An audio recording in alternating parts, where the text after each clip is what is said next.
Good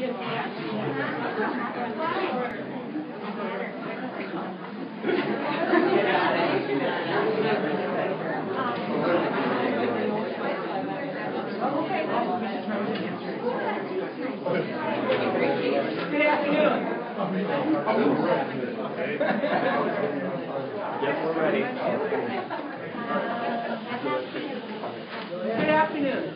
Linda Hamilton, President of the Minnesota Nurses Association. I am also a practicing nurse in the Newborn Intensive Care Unit and Children's Hospitals and Clinics in Minneapolis.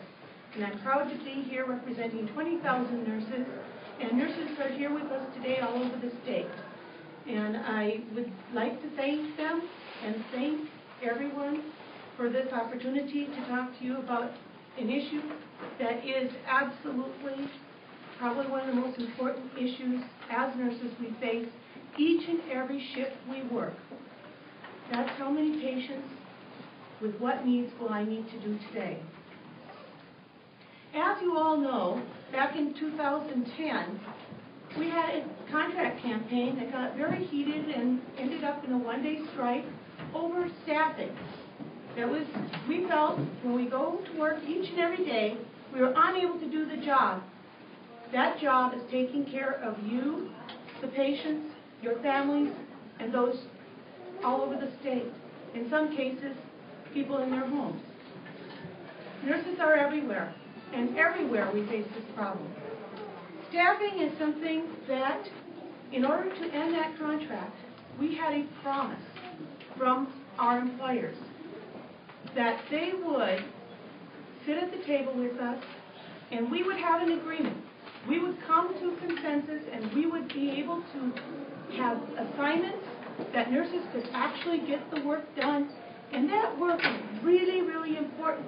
There's only so much you can do in one day. There's only so many times that you can go down that hallway when you're needed at the other end. That has not happened. Unfortunately, in spite of our efforts, through talking in committees with our employers, through each and every day as nurses, saying, I can't do this, I need help. 91% of the time, when a nurse cries out for help and says, wait a minute, I can't do everything I have to do to keep you safe in this hospital.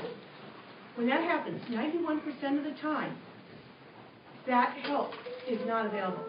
The hospital does not respond.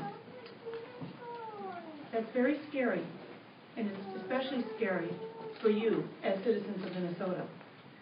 Because of that, we are now taking this fight to the legislature.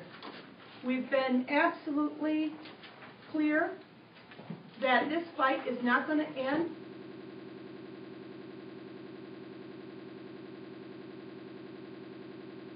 until we have safe staffing in the hospitals for you. And we have a bill now that has bipartisan support that will provide a reporting system and that will include a third-party review. The bill has a standard of staffing.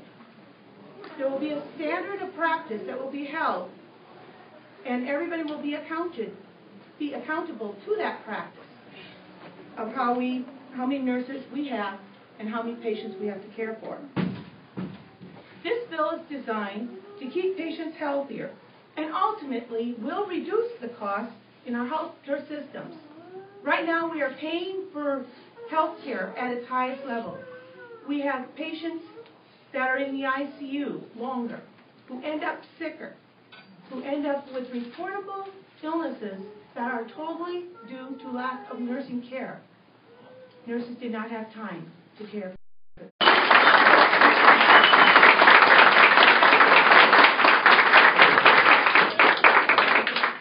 Well, Linda, thank you very much.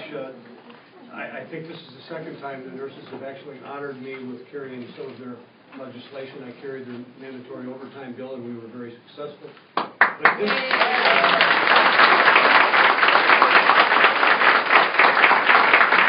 because I'm a House member and I don't have as much knowledge as the Senators, I want to break this down into very simple terms. I spent my entire life in the construction industry, masonry mostly. Even on a large construction job, you have to have the right amount of laborers there, or the right amount of bricklayers. If you don't, it doesn't work, you don't produce, and things don't go well. But this isn't building a building. This is taking care of people's lives. It rises to a whole nother level. And I do have stories that I could tell, and I might tell them in committee, but it's too much to tell today. But I want to know when my mother, my wife, myself go to the hospital, whether it's the emergency room or an operation that we need to have or we choose to have, I want to make sure that the staffing is adequate. I want to make sure that they have the right people on board. And I'm actually furious that the hospitals have not at least given you a token to sit down and talk to you. So, yes, this is where they have to go. They have to come to the legislature. And, Golly, I think we're going to do the best we can to make sure this bill passes.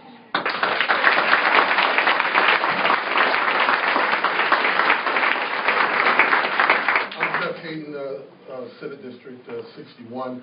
I just want to echo what Representative House said. I think that it is very, very important that we have adequate staffing for our healthcare professionals and our nurses in particular. I am deeply concerned that during the collective bargaining period there was a promise to be made by the hospitals that we would come back and sit down and work this issue out once and for all.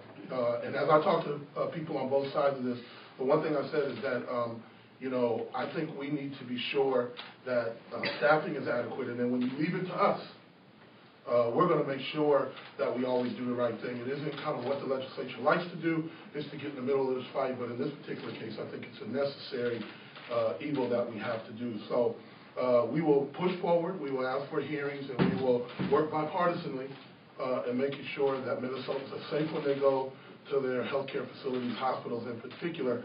But I will give a plea to the folks that run the hospitals, and I have some very large ones in my district. I have Children's and Abbott that are in my district, and we all work closely together, but I will really push them to say, come back to the table. Let's figure out a model that works. Let's come to an agreement. But if they're unable, unwilling, or don't want to do it for whatever particular reason, then I think it is now time for the legislature to act. So once again, thank you guys for being here, and hopefully we can get this resolved this legislative session.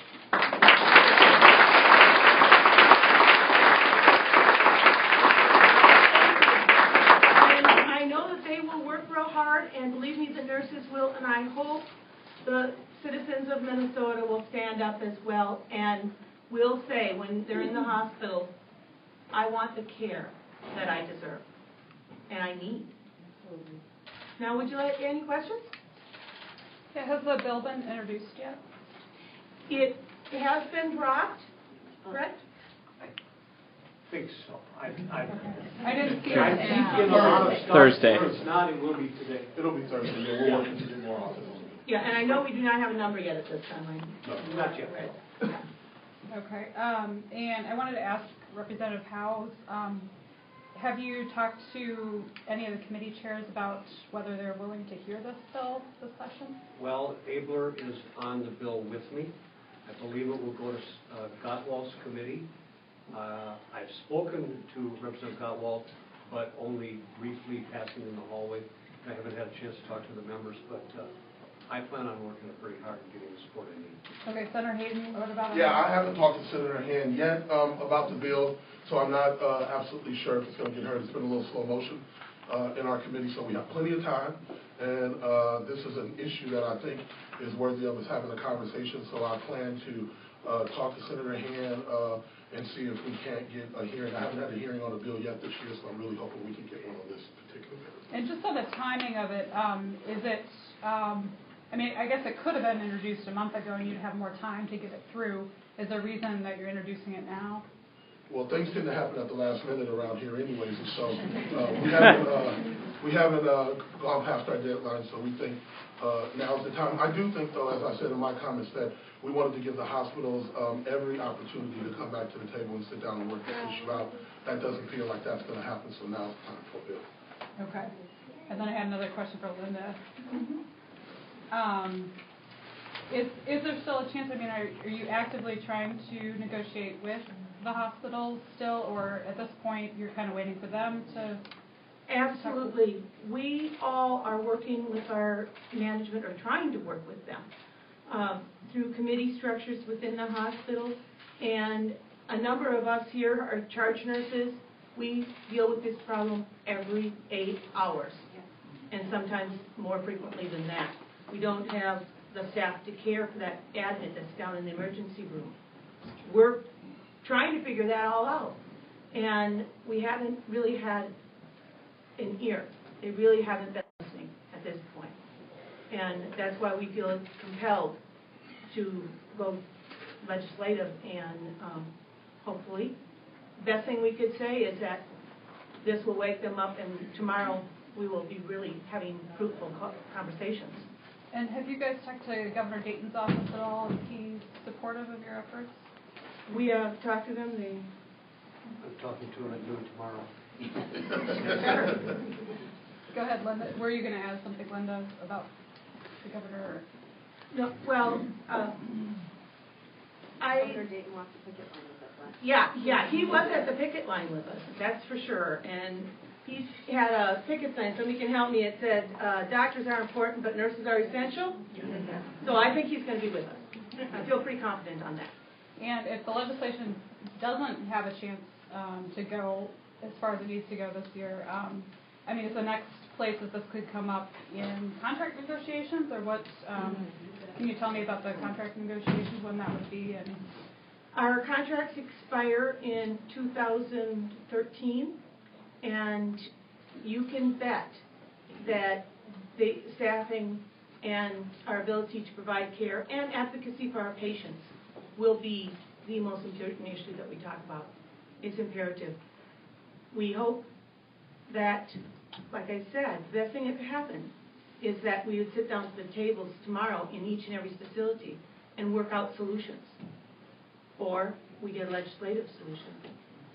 Since your one-day picket, has it got better or worse? Actually, it's gotten worse.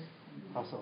The hospitals have, in many cases, actually reduced the amount of staff in the hospitals and increased the patient load.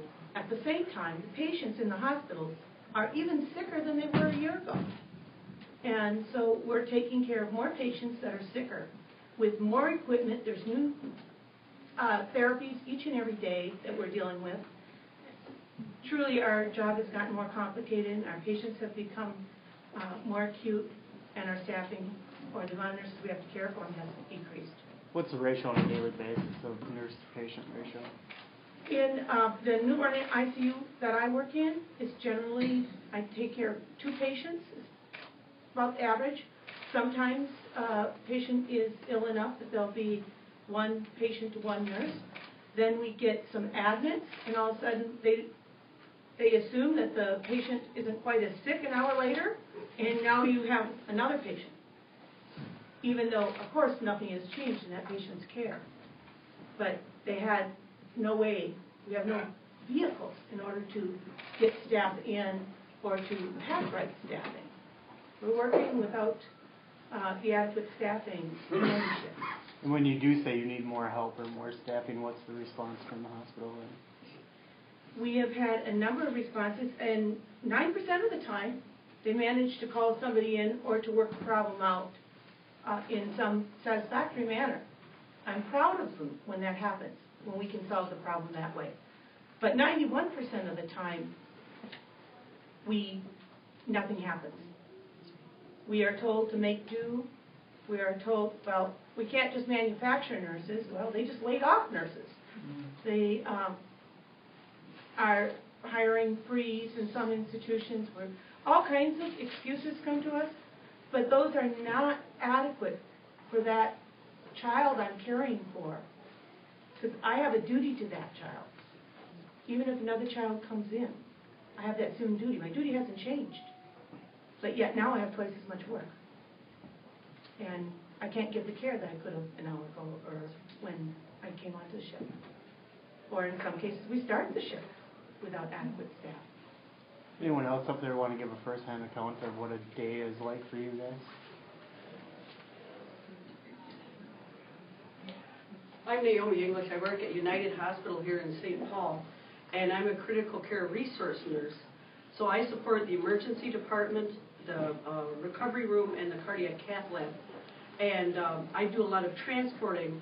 You know, first they try to minimize things. They say, well, it's really not that bad. This doesn't happen that frequently. That's the thing. And then they try to blame the worker. Well, only, Naomi, if you were more efficient and you could get more things done, things would be far better for you. So they try to blame the worker. And, you know, and that's kind of the thing. But our point of power in all of this is accepting the assignment in the beginning. And that's where we really try to focus, because once we've accepted that assignment, we're in for the whole ride. And, you know, like Linda says, so such things can change so radically during the course of an 8-hour shift. You know, I worked for years at a hospital that the oak table that folded up on the side of the crash cart was our dinner table, because nobody ever got off the floor to eat. You know, so. You know, one story that was told at a nurse last year was they were laying off in the emergency room. They were deciding in this hospital they only needed one nurse. And she said to the small town paper, what if you're the second patient? I can tell you a couple of stories. I work in the operating room, and some people think, what can they do to an operating room nurse? Yeah, we get one patient at a time. But what they've been doing is they've been taking away some of our support staff. We now don't have the nursing assistants that we had to help us transport patients, lift patients from the OR table back onto to their patient cart, and it's creating an effect. You know, we're getting more injuries, and things just continue. I also relieved another nurse who had been in a case. It was a special case. They don't like to have people get breaks and lunches. She'd been in that room for 7 hours. Her eyes were starting to turn yellow. Yeah, so that's different things that they can do. And I know our units on the floors, they're starting to increase, where the nurses working on the floor are taking care of more patients. They have less nursing assistants to help them take care of those patients, and they are now making the charge nurses take patients. So they're doing it to people all across the world. What's your name? Yeah. Oh, I'm sorry, Pam Scott, Spell it. SCOTT. And where do you work? I work at North Memorial, Level 1 Trauma Hospital. We also had a nurse working there nights alone once because someone called in sick and they felt that they could use off-premise call to replace any emergency need, which isn't fast enough in a trauma hospital. Not if you're the second patient. Nope. I have one question for Linda. Can you give us some examples, without violating HIPAA, of course, but of the consequences for patients? What happens as a result of unsafe staffing? Is it patients falling? Can it tell us kind of some of the examples of what can happen? When patients, when you don't have adequate nursing care, there's been a number of studies that have proven that a number of complicating factors are actually common in understaffing. Bed sores, they shouldn't be occurring if you have enough nursing care. Hospital-acquired infections, central catheter infections, and most important, patients are more apt to die. That is actually true. You have a 25% chance that you're more likely to die if you're on a ship that is understaffed. You could be 50% more likely to die when facing certain kinds of cancer surgery. You could be 68% more likely to acquire preventable infections, and 53% more likely to suffer from respiratory failure. All those are preventable. And as a nurse, we cannot accept that risk. As a patient, you are the ones who are actually on the bed. It could be somebody that you love. In my case, in pediatrics, it could be your child, and it could be your mother. Each one of those things that go wrong affect somebody's lives and those around them. They also cost us a lot of money. I don't think we can afford not to do proper staffing. When staffing is done right, people get care quickly, efficiently, and in the right place without complications. That absolutely will reduce the cost.